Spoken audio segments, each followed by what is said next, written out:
देखिए आज का महत्वपूर्ण पॉइंट है वैद्युत चुम्बकीय तरंगें। क्लास 12th का फिजिक्स फर्स्ट का अंतिम चैप्टर है और ये उपयोगी भी है क्योंकि ये चीज़ें हमारे लिए बहुत ज़्यादा उपयोगी है। रेलवे में भी यहाँ से प्रश्न आ रहा है, ठीक है।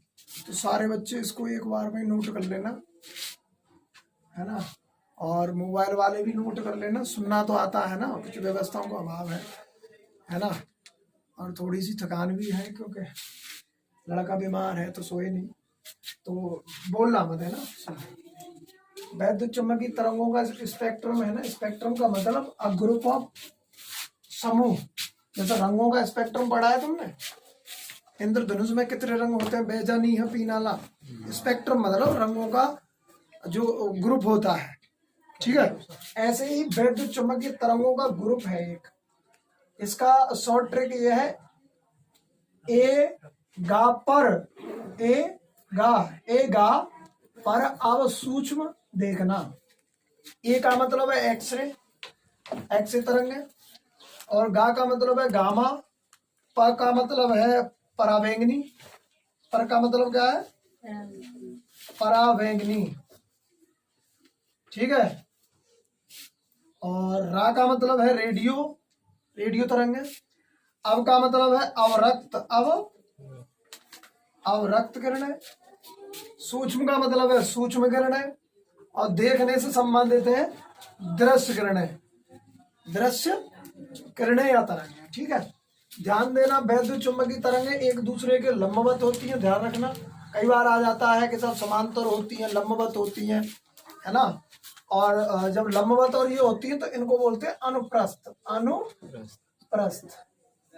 ठीक है। ध्यान रखना। एक इम्पोर्टेंट चीज बता देता हूँ, जब ध्वनि के बारे में पूछी जाए, ध्वनि किस प्रकार की है, तो अनुदैर्ध्य है, ठीक है। ढाई दिया हुआ है इसलिए ध्वनि याद रखना। और प्रकाश के बारे में पूछे या फिर वैद्युत चुम्बकीय तरंगों के बारे में, वैद्युत चुम्बकीय तरंगों के बारे में, भाई परेशान हूँ फिर भी पढ़ा रहा हूँ। वैद्युत चुम्बकीय तरंगों के प्रकाश के बारे में बताएं तो इसका ये क्यों कैसी होती है, अनुप्रस्थ। प्र से याद रखो प्रकाश, और प्र से ही वैद्युत चुम्बकीय तरंग, ठीक है। एक दूसरे की कैसे होती है, अनुप्रस्थ होती है। समान कला में होती है, लंबवत होती है। वैद्युत चुम्बकीय तरंगों के बारे में पढ़ा रहे हैं, ठीक है। अच्छा, अब इन किरणों के बारे में देखिए, क्योंकि केवल यही समझाना था। जो गामा किरणें होती है वो क्या करती है, कैंसर उपचार के लिए या कैंसर का जो उपचार करते हैं उसमें गामा किरणों का यूज ज्यादा होता है। धातु की बात हो तो कोबाल्ट धातु, कौन सी धातु, गैस की बात हो तो आर्गन, रेडोन है सर, रेडोन है। आगे एक्सरे किरणें क्या करती है, रोगों के निदान के लिए। आप देखते हैं कि एक्सरे करवा ले, कहीं दिक्कत तो ना भी। एक्सरे। पा का मतलब होता है परावैंगनी किरणें। जब तुम देखते हो आधार कार्ड और उसके लिए वो लाल करते हैं, या फिर डाकखाने में जाएंगे ना तो आपको ऐसे लाल कलर से पता लगाते हैं कि चीजें हैं कि नहीं। या पर कहीं नौकरी वगैरह टेस्ट वगैरह देते हैं तो आपके डॉक्यूमेंट चेक जो होते हैं वो इससे ही होते हैं, परावैंगनी किरणों से। रेडियो किरणें तुम जानते ही हो, रेडियो जो संचार चल रहा है ना, रेडियो किरणें ये आयन मंडल में पाया जाता है। आगे अवरक्त किरणें जो होती हैं, जो धुंध हटाने के लिए, रेलवे वाले इसको बहुत यूज करते हैं गाड़ियों के लिए, तो धुंध हटाने के लिए और पौधशालाओं को गर्म करने के लिए, क्योंकि हीट करती है ये। अवरक्त क्या करती है, हीट करती है। सूक्ष्म जो होती है ये क्या करती है, विमान संचार और रडार देखने के लिए कि कौन सी रडार पर है, कहाँ पर अभी हमारा वायुयान या जहाज जो चल रहा है। दृश्य किरणें जो होती हैं, दृश्य इंपोर्टेंट है क्योंकि ये परमाणुओं की 72 कक्षा में कितने इलेक्ट्रॉन है ना, जो बरी का नियम था, जिन्होंने इलेक्ट्रॉनिक विन्यास बताया था, तो 72 कक्षा में कितने इलेक्ट्रॉन भरे जाएंगे उसके लिए है। और ये अणुओं की संरचना का भी पता लगाते हैं, जैसे कार्बन 16 है, फ्लोरीन कितने कार्बन के छोटे छोटे अणुओं से मिलकर बना है, ठीक है। तो ये कुछ चीजें थी। इसका ये शॉर्ट ट्रिक है ए गा पर अब सूक्ष्म देखना, ये हो गया है। इसका एक न्यूमेरिकल आता है इंटरमीडिएट में, B0 बराबर E0 बटे C। C का मतलब प्रकाश का वेग होता है। प्रकाश की चाल कितनी होती है, 3 गुणा 10 की घात, ठीक है। स्क्रीनशॉट लेके आप समझ,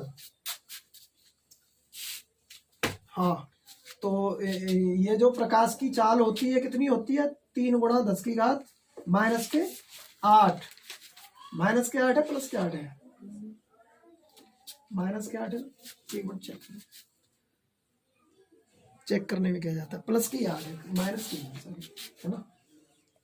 तो सवाल पूछा जाता है कि जो ये किसको प्रदर्शित करेगा, चुंबक को, सॉरी ये वैद्युत को प्रदर्शित करेगा। ई का मतलब वैद्युत क्षेत्र का आयाम, और बी का मतलब है चुंबकीय क्षेत्र का आयाम। अगर वैद्युत क्षेत्र का आयाम इतना दिया है, मान लीजिए दोनों चीजों में से कोई एक तो दिया होगा, इसका मान निर्धारित होता है, तो आप चुंबकीय क्षेत्र का आयाम ज्ञात कर सकते हो। ठीक है, तो ये कुछ न्यूमेरिकल टाइप के फॉर्मूले बन जाएंगे, आप कर लेंगे। इसकी पावर को ऊपर लेके जाएंगे तो कितना हो जाएगा, 10⁻⁸ 3 से इसमें भाग दे देंगे, वही क्या आ जाएगा, इसका आंसर आ जाएगा किसमें, टेस्ला टाइप में, क्योंकि ये चुंबकीय क्षेत्र को पूछ रहा है ना। इन दोनों में से किसी एक का मान दिया होगा, इसका निर्धारित है, तो न्यूमेरिकल ऐसे ही होगा। ठीक है, तो ठीक है, इनको उतार लीजिए। ये शॉर्ट ट्रिक है, बहुत काम के चैप्टर था ये, इसको हमने ऐसे समझा दिया। ठीक है, हो गया।